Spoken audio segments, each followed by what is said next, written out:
This is a little video of my trip up to Cameron's Corner on my DR650. I started off in Melbourne and then went through the little desert and up through the easiest track in the big desert, Murrayville track. I'm really sorry to say, but I'm not very good at switching on the GoPro. I find taking footage on this adventure is extremely distracting from the experience, and so this is just minimal footage. I left Murrayville and then went around and up to Yunta, and then through the back roads from Yunta up into the Flinders Ranges. I'm about 20 k's outside Blinman.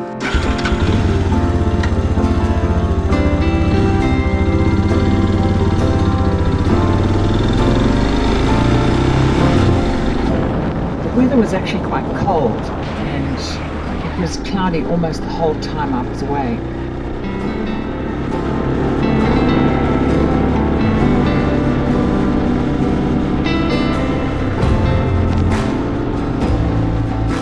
I camped at Angaruchina and then rode up to Arkaroola the next day. I had lunch there and then I left late in the afternoon. Okay, I'm at Arkaroola and I am heading to Cameron's Corner. It's probably about 3 in the afternoon and I'm going to camp on a route.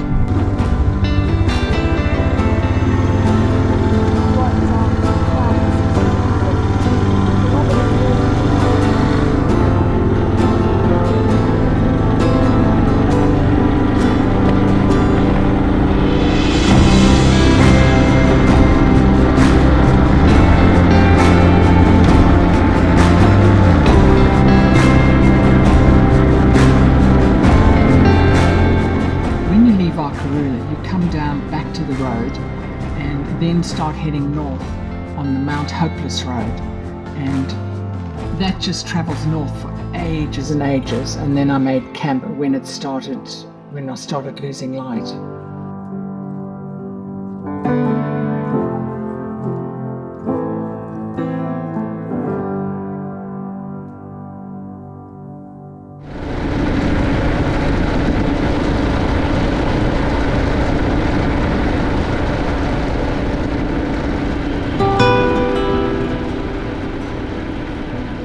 Next morning it was quite overcast and dark clouds were behind me, and so I was tracking up Mount Hopeless Road, and it just goes on for miles and miles. I think from Arkaroola to Cameron's Corner is about 450 kilometers, I think, where there's nothing in between. There's no petrol or anything, so I was carrying extra fuel as well.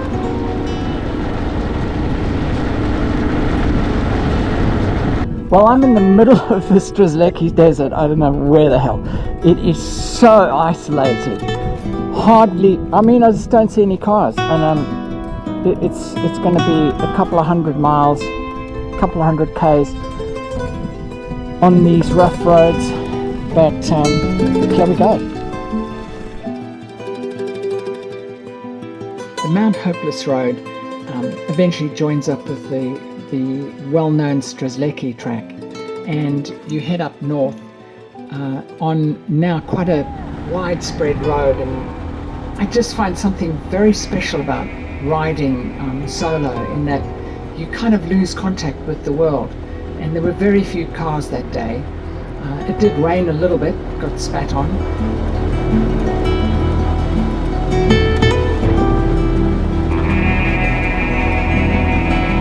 Eventually hit some sealed road, and then there's a turn-off to the old Strzelecki road, and that takes you back down again and off towards Cameron's Corner, the intersection between Queensland, New South Wales and South Australia.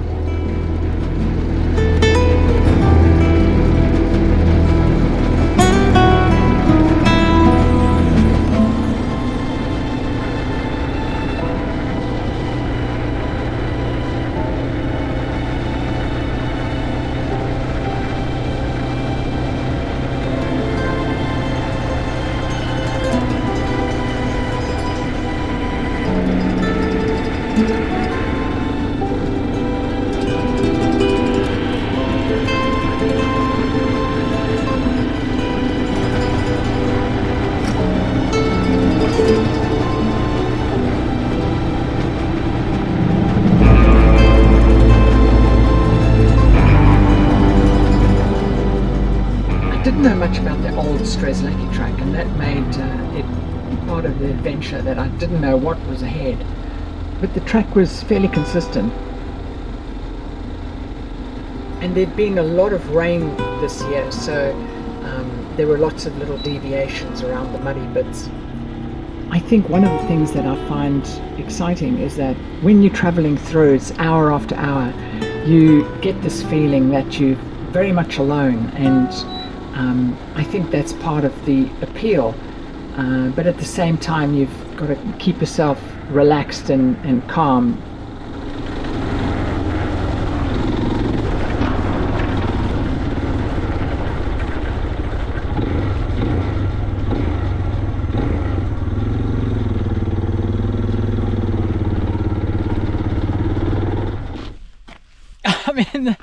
I'm in the middle of the bloody desert. It's absolutely insane, and I just hit a big hole, and I had to just go straight into the bush, you know, go off road. But oh my god, it's so beautiful though. All the flowers are out. But anyway, I'm signing over. So I've got about, I think, 105 k's to Cameron's Corner.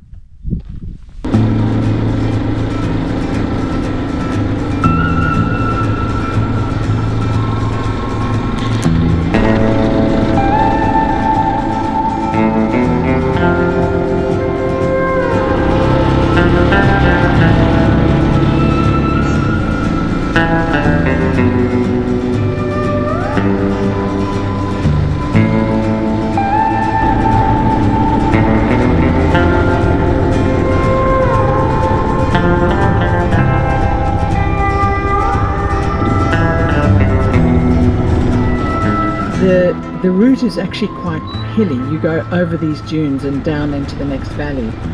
You get a sense of the steepness of the dune when you notice the erosion.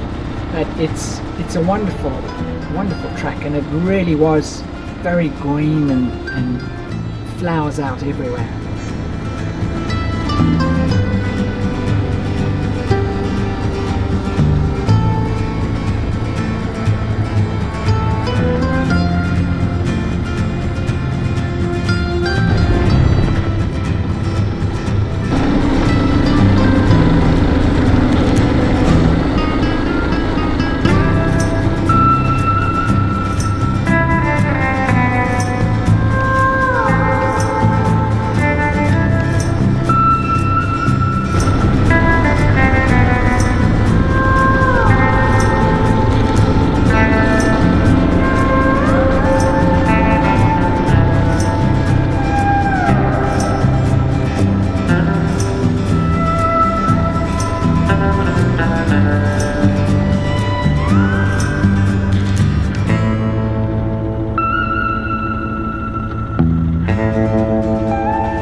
Had to stop,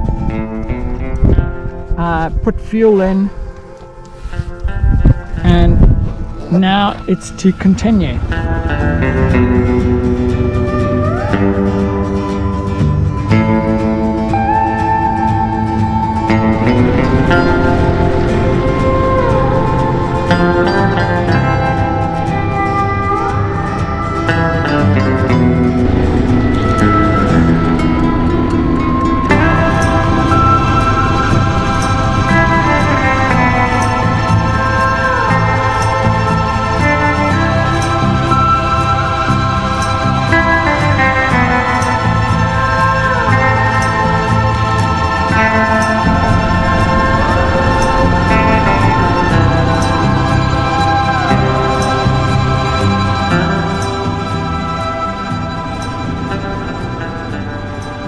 Towards the end of the day, I passed a few four-wheel drives and then arrived at Cameron's Corner, and I didn't really know much about it at all, but it's just this pub in the middle of nowhere.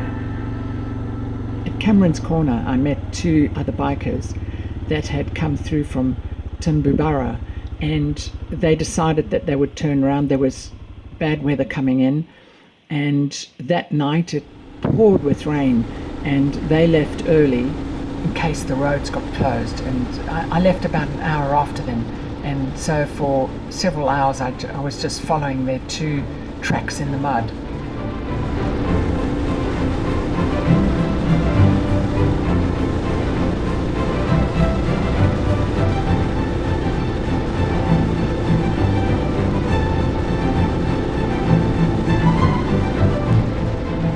Don't really see how muddy it is, but the road was extremely slippery and you had to keep a very constant pace and no acceleration, no slowing down.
As the miles came on, I noticed that the mud sections got longer and longer, and I'd noticed that one of the bikers had slipped and fallen in the mud, so I became more cautious actually, and I slowed down through this one long section and sort of paddled my way through cautiously, not wanting to drop the bike in the mud, because it's just the worst thing to do when you're on your own. And I started getting out of the mud section and I thought I was clear, but it's very deceptive. There's a film on top of the layer and I just slid from under me.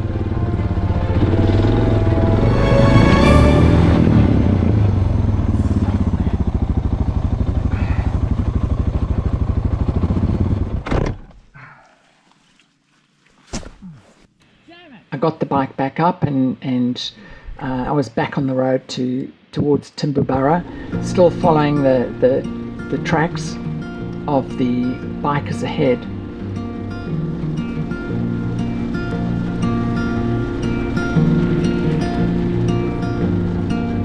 I'm sorry to say that I ran out of battery on the GoPro and I didn't stop to put one back in, but I missed a lot of action. One of the hairy parts of the trip was I had no idea whether the road was closed or not, but eventually I did see 2 cars and they were stopped on the side of the road.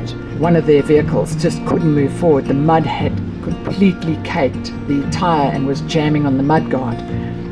Then when I went over the next rise, I then saw a group of 4 Land Rovers and the 2 bikers, and the one bike had broken down. It had got completely jammed up with mud, and I think either the gearbox failed or the clutch burned out. It's been a totally epic morning. 2 bikers that were ahead of me, one of their bikes had broken down because of the mud. It is so slimy and unbelievable. Unbelievable. This is the last few kilometers to Timbuburra.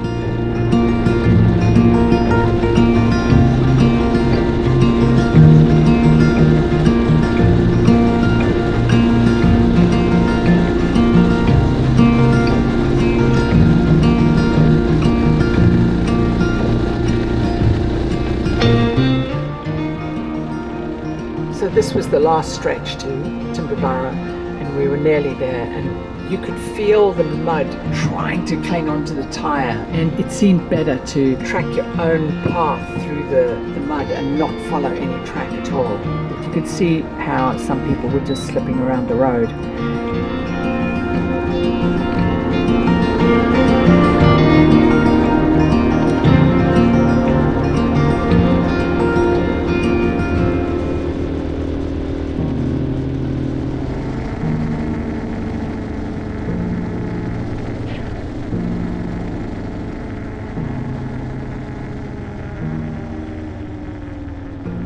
The journey was kind of over, and we eventually arrived at Timberburra and met Jeff, who was trying to arrange a rescue for the other biker.